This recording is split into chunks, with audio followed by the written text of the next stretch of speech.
जी ये फिर इन्हों का स्कूल जोड़ा ना वो दिखाने गाँव दिखाने गलियाँ दिखाने जिस ढंग गलियां सरदार मनमोहन सिंह जोड़े वजीर आजम सन वो फिरते रहे। फिर उस तो बाद वो बाजार दिखाने जिन्हों के जोड़ा खरीदो फरोख्त करते रहे। उन्होंने भैन भाई वालदैन उन्होंने उतों खरीदो फरोख्त की उत्थे जिंदगी गुजारी। सरदार मनमोहन सिंह तो मैं इस वक्त हाँ उन्होंने गाँव के सामने है जी सरदार मनमोहन सिंह का गाँव यह वाला इधरली साइड तो इधर कबर है इधर भी घर बन गए हैं। तो वह शायद पता नहीं मस्जिद है या कि इमारत है 47 तो पहले की मुमकिन हो। तो यह देखो डाट तो उस तरह महसूस होंगी 47 तो वंड तो पहले जिस तरह घर होंगे सन। तो एक है भी 47 तो पहले का घर जिस तरह होंगे है लगता वही है।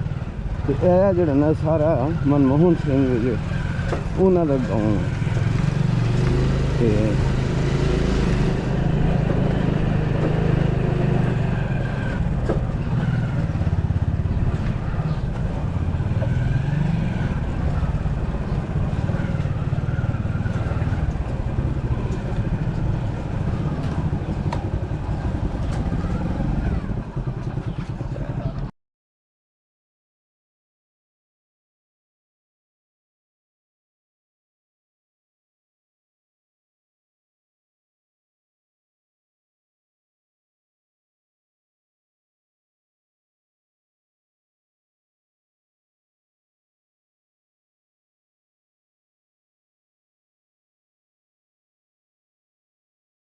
तकरीबन चौक ही बन जाता जी।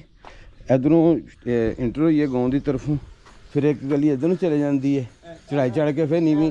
तो यह एक घर जड़ा ना जी हाँ जी हिंदी लिखा है जी सिख का है कि जी इंडिया का हिंदू है करंसी ऑफिसर करंसी का ऑफिसर है। अच्छा जी मनमोहन सिंह का अच्छा ये उसका घर है उत्तर पे परतल।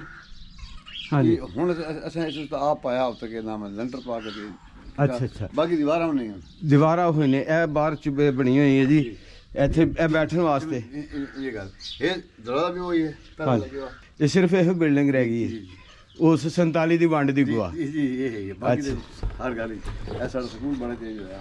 अच्छा यह स्कूल सी मनमोहन सिंह जिथे पढ़ता रहे पूरे गाँव च सोलर लाइट लगी 16 लाइटां